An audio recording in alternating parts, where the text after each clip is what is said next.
Hello everyone. In this video we're going to be solving a nice factorial equation. And we're going to be looking for integer solutions. I wanted to emphasize that because sometimes people are looking for non-integer solutions to factorial equations, and you can have a lot of solutions and sometimes infinitely many solutions. You can graph y equals x factorial if x is a real number. You can use Desmos and kind of look at the graph. And how do you define factorial if it's x is not an integer? Then you can use the gamma function to define that. Anyways, let's get started. We're going to keep it simple. M and n are integers. M factorial plus 12 equals n squared, which is a perfect square. And we're going to solve for m and n values. So here's what we're going to do.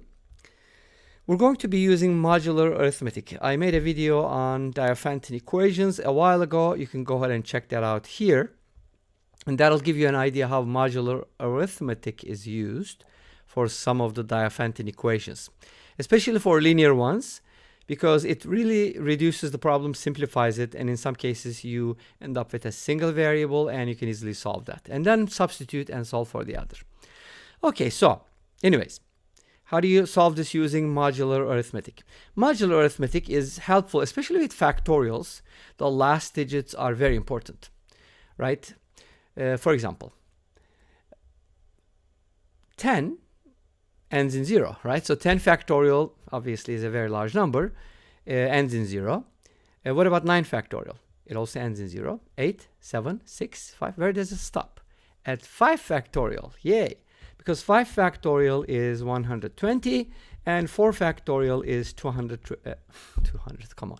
4 factorial is 24, retake. Okay, so how is factorial defined? So if you have n factorial or x factorial, if x is an integer, in this case, positive non-negative integer.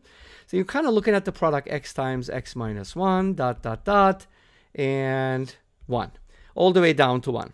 Okay, so the product of x consecutive integers starting with x ending with 1.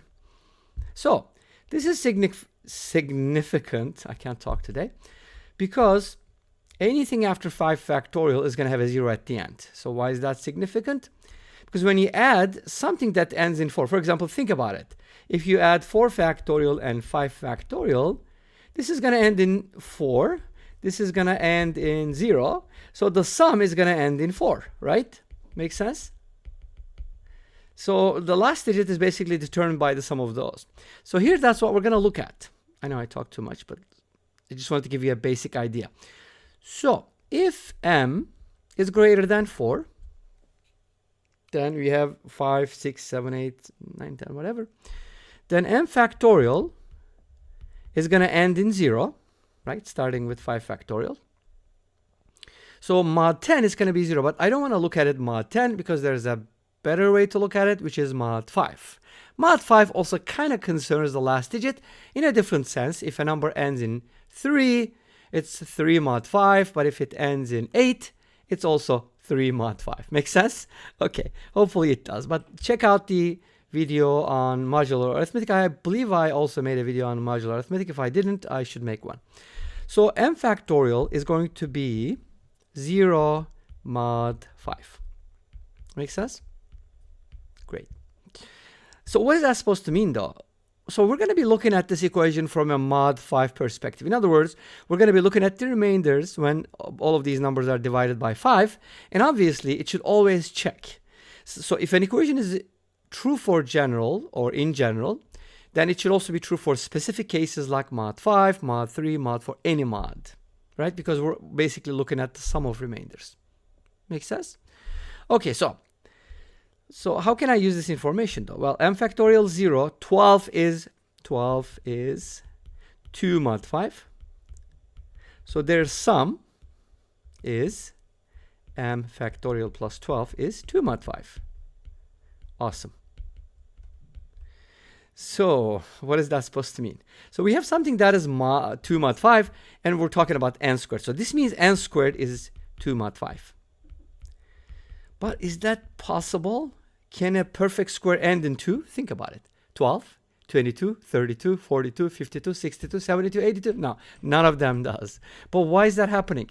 Because if you think about it, like if n is congruent to 0 mod 5, then n squared is congruent to 0 mod 5 because you just square both sides. Simple, right? Okay. If n is plus minus 1 mod 5, then when you square n, it's going to be 1 mod 5. Right? If n is plus minus 2 mod 5, by the way, plus minus 2 means it could be a 2 or a 3, right? Obviously, negative 2 represents 3 in this case. Then n squared would be 4 mod 5. So there are 3 possible perfect squares mod 5. Those are 0, 1, and 4. If you think about all the numbers, they end in one of those, right? Is that correct? Well, what about 169? Well, it ends in 9, of course, because it's 4 mod 5. Remember what I said about mod 5? So this is always true. But we can never get a 2. So what is that supposed to mean? M greater than 4 does not give us any solutions. No solutions in that range. So what does that mean?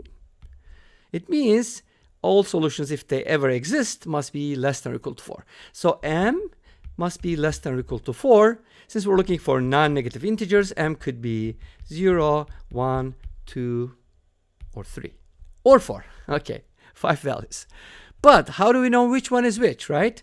I mean, you can keep looking for different mod arguments, but here's what I'm going to do. It's not too hard to check.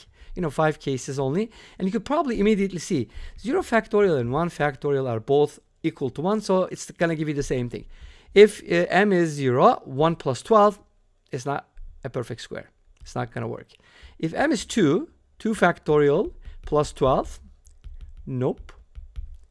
3 factorial plus 12, 6 plus 12 is 18. Nope. What about 4 factorial plus 12? 24 plus 12 is 36. And yay, we got a solution. So that means m equals 4 works.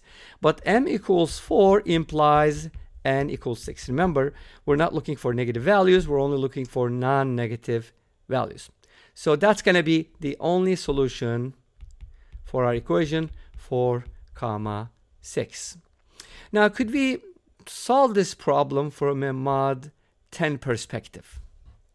Because we're kind of concerned with the last digits, right? So what happens if you look at it from a mod 10 perspective? Let's go ahead and take a look at it real quick. So in mod 10, this is going to be, if m is greater than 4, you're going to get 2 mod 10, and n squared is going to be 2 mod 10. And do you have any numbers who is 2 mod 10? No. They're very similar. Why did I use 5? Doesn't matter. But anyways, we got the solution, and that's the only solution in integers. And this brings us to the end of this video. Thank you for watching. I hope you enjoyed it. Please let me know. Don't forget to comment, like, and subscribe. I'll see you next time with another video. Until then, be safe, take care, and bye-bye.